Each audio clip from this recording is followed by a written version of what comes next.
recently I went through some interesting times, and they're still kind of going on, and they're not, easy by any means. The point being, what I want to share here is as I'm going through the thick of it, lessons that I'm learning along the way, and lessons I'm relearning to share with us here. So hopefully it helps you when it comes to everything regarding whether it's financial progress or progress in life.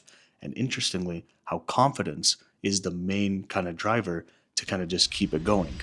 So I want to share a few stories in my life of when, I felt inconfident, but then, got that confidence and then achieved said goal, because the correlation between confidence and progress is as obvious as it sounds. Is like if you're confident, you're going to make things happen. So then you can, do the next step, and then you're getting progress, and then that can give you more confidence, and it's kind of like a nice loop.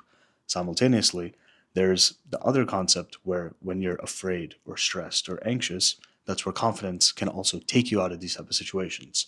So let me share this one story, and it may seem, kind of more in the elementary years of life, but this same concept is literally what helped me, whether it's later in my 20s and now coming into my 30s, and etc. So it was a final exam for high school, and it was like an oral exam for the Spanish language. And trust me, there was no native speakers around me whatsoever, but I was just really interested in it, and I really loved it. It was a subject, and now is the final exam timing. And I have to open this door. The teacher, it's a one-on-one recorded conversation, and they, grade you after the fact. They send that audio file to some external board to review, give you the, percentage of pass, fail, and where are you on the grade scale, and then you'll get your answer weeks later. So here's the deal: I'm about to enter this door. My hand's about to turn the knob, and in my life, I literally was like, for the first time, I just asked myself, I was like, why am I so like afraid? And even as I'm talking about it, I'm like, it's like that rush of like the feeling of just remembering this feeling, right? And I basically talked to myself like an inner dialogue of like, why are you scared? Like, and not in the condescending way, just like it was just like logical, like, why do you feel this way? And when I asked myself, I was like, logically, there is no reason to feel this way.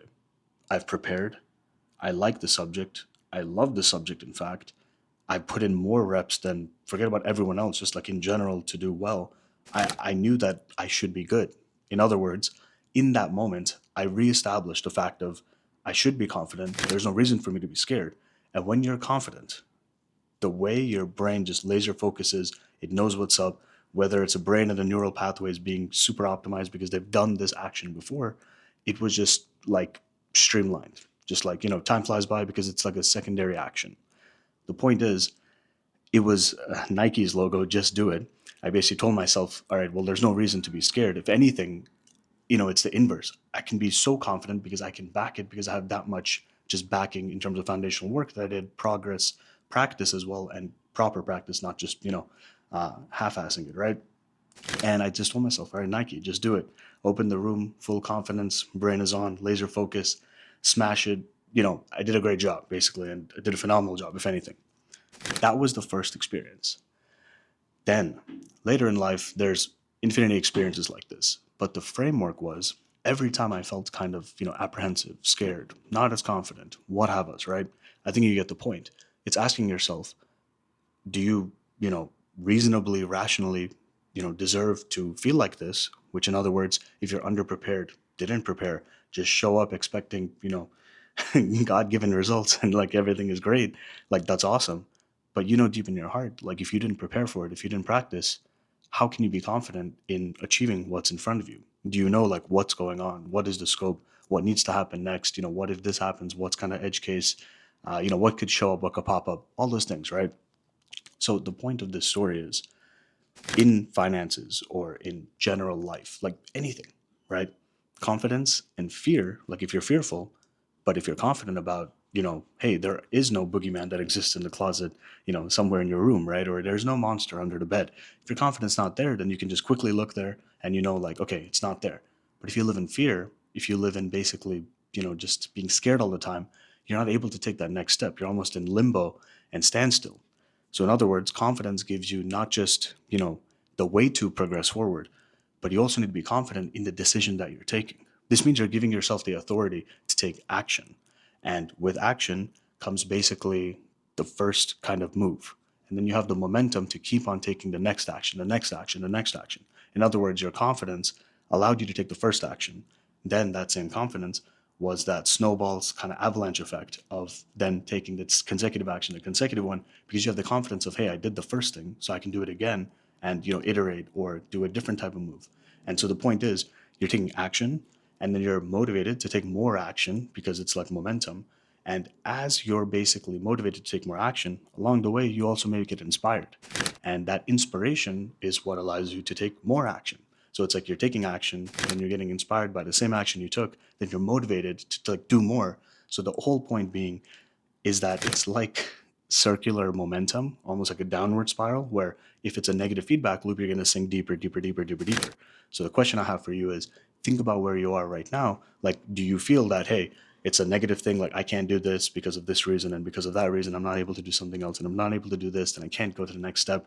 And then it's basically some other reason for you not to make the progress.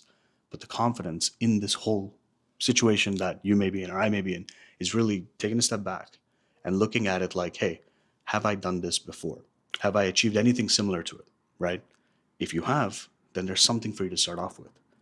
If it's something totally new, like for me, yeah, I've never mined coal in the coal mines, for example. I'm not really, afraid of that situation other than the health precautions and like all these things that come with that type of labor underground. What if the tunnel collapses on you? You're gone. So the point is, I'm confident that I just may never do that because I don't care and I don't want to. And I'm confident that I'm not going to put myself in that situation. So it's a non decision. What that really means is there's a lot of things that you don't need to care about. So you can be confident, like, okay, if they're not in my purview, focus on everything else. Focus on what's in front of you. Focus on what you can control. Because the uncontrollables, just like, hey, you can't control traffic or the weather. Is there any point of tracking something you cannot control? Sure. But whatever is tracked gets managed. In other words, you can track the weather, but can you change the weather? No. You can track traffic. Yeah, rush hour. We all know it's more busy than not. Can you control it? Not really, but you can control how you're going to navigate around it because those are things you just can't control. So just kind of let that sink in. So overall, if you're feeling, some type of whatever, right? I can say it's going to be okay, but it's for you to really realize how can you become more confident or the most confident, to go forward. And it's not an ego thing. It's nothing. It's logic. If you put in 5, 10 reps and now you have to perform, you at least had 5 reps or 10 reps in this situation. If you do it 100 reps, I've already, you've done it 100 times. So why would you be afraid? I've recorded YouTube videos, not off the cuff like this, that many times. And this video is not going to be edited. But I wanted to demonstrate for myself as well that apart from being consistent and having the confidence to say that, yes, I can make this video in a time-bound, manner because I have to do some other priority right after I stop recording here. The point is, it's also me giving confidence to myself that, yes, I'm able to post this, do it, and it's like me reaffirming to myself that it doesn't need to be perfect. I love it to be, but it doesn't need to be. And as long as you're able to get, that answer, and if I'm able to help you, then what does it matter, right? Fancy editing, retention, like all those things are great. But the message here is confidence and you. If you've done it before, you can do it again. If you haven't done it, take action. Figure out where are you on the learning scale, right? So there's a video I have on the channel, how to master any skill. That really will tell you the framework of mastering anything. Once you master anything, you're not going to be like not confident. If anything, you may not be confident about, if you're like the master chess player and now you have to public speak. Yeah, I'm sure, right? That may not be so complimentary in terms of skill set, but you know how to talk about the subject. So now you're just talking about what you love to do anyways. So it's not about public speaking. People are not really worried about how great of a speaker necessarily the person is, but they want to listen to like the detail of, chess strategy, chess tricks, right? Whatever they're talking about, right? So take a step back. I'm just assuming you're watching this far because there's some answer you're looking for. And the answer here is very simple. You've probably done it, do it again. If not, take the step, because if you don't, you'll always live in this kind of stress or fear of not taking that next step. And what's going to change if you do nothing? Chances are nothing's going to change. And it's only going to be regressive. You're going to go backwards. So good luck. Hope that wasn't a weird note or negative one to end on. I'll see you in the next one. Check out this video. See you guys.